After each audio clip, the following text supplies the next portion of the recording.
Hi guys! In this video, I'm going to show you how to clear Facebook activity history using your Android phone. Just keep on watching and let's get started. First, open your Facebook app. On the upper right corner, tap the three lines. Scroll down and click Settings and Privacy. Click Settings. Scroll down. Under your Facebook information, select Off Facebook Activity.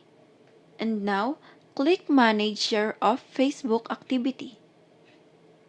Type your password, click Clear History, and select Clear History.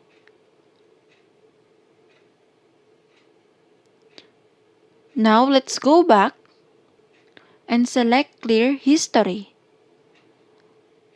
Again, Clear History.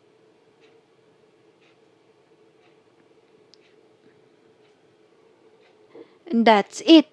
If this video helped you out, please consider leaving a like and let me know in the comments if you have any question. Have a good day!